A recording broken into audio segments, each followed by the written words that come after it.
sorry. And I have here, well, just the use of share signal. information on signal. The use of, no, excuse me, the use of signal is not only, as an encrypted app, is not only authorized, it was recommended in Biden's, the Biden-era CISA guidance. Was any disciplinary action taken? From the White House Investigation Center? Yes. No, the use of signal was And- not only authorized, it's still authorized and highly recommended.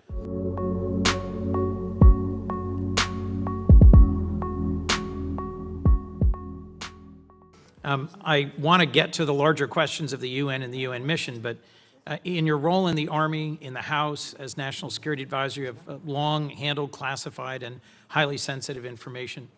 We both know signal is not an appropriate, secure means of communicating highly sensitive information, and yet on March 24th, the Atlantic magazine published a series of signal messages, including sensitive information about a U.S. military operation against the Houthis in Yemen, involving you and several other Trump officials.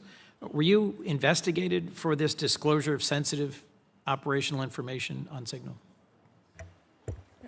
Thank you, Senator. And that engagement was driven by and recommended by the Cyber Security Infrastructure Security Agency, by the Biden administration, CISA guidance. I'm sorry. And I have here, well, just the use of signal. Share information on signal. The use of, no, excuse me, the use of signal is not only, as an encrypted app, is not only authorized, it was recommended in Biden's, the Biden-era CISA guidance.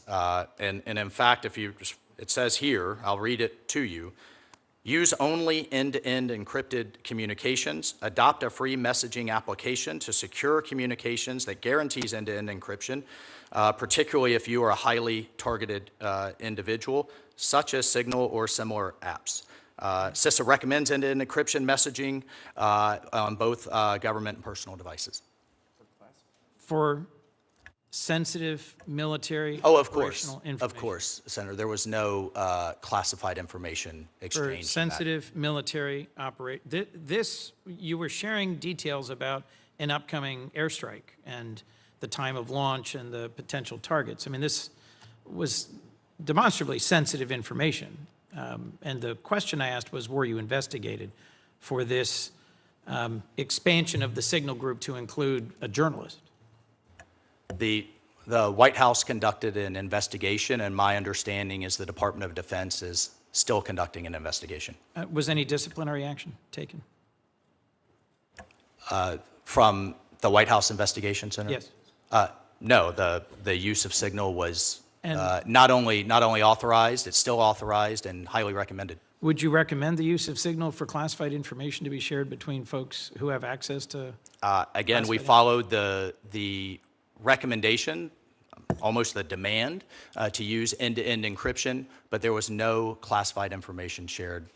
Did you speak to Secretary Hegseth about his decision to share detailed information on the specifics of an imminent military strike? What we spoke about, Senator, was a highly successful mission that did something that the Biden administration did not do, was actually target the Houthi leadership. We subsequently saw a ceasefire, an increase in shipping, and a drop in attacks on our ships. Well, look, here's what I hear on this exchange, and I want to get to the UN point. At the time, you took responsibility for having added a journalist inadvertently to a signal chat. But it doesn't seem to me that the administration's taken any action to make sure this doesn't happen again.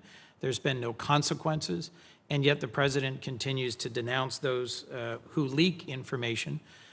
We both know signal is not a secure way to convey classified information. And I was hoping to hear from you that you had some sense of regret over sharing what was very sensitive, timely information about a military strike on a commercially available app that's not, as we both know, the appropriate way to share such critical information.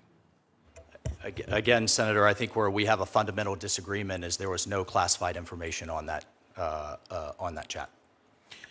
I'm going to move on for a moment, but we've got plenty more to discuss on that point.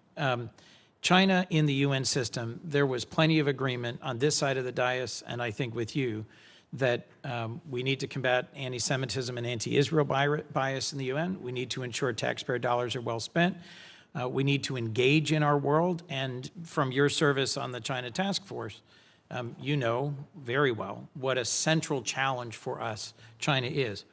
Yet across organizations, the ITU, the FAO, UNESCO, WIPO, I think the only way we successfully push back on China's influence is by being at the table, driving reform. When President Trump withdrew from the World Health Organization, the Chinese sent their largest delegation ever to the next meeting. They've contributed $500 million. They're now the biggest contributor. I can understand some of the frustrations or concerns that led to the withdrawal from UNESCO, but in the last Congress, with Israeli support, I led our rejoining UNESCO. We've talked about, you've mentioned earlier today, standard-setting bodies as being essential. How do you balance a budget request that dramatically reduces our contributions to the UN with needing to be at the table to fight for the standards, whether it's telecommunications, civil aviation, intellectual property? You just waved, here's this great big list of organizations. Many of them do critical things. How are you going to strike that balance appropriately, sir?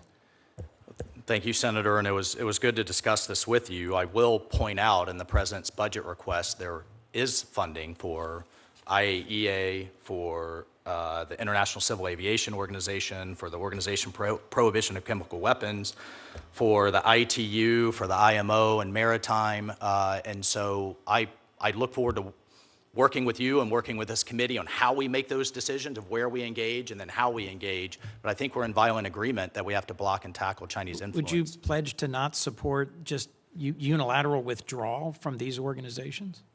I will certainly support and follow the Secretary and the President's guidance as we weigh that engagement through these reviews.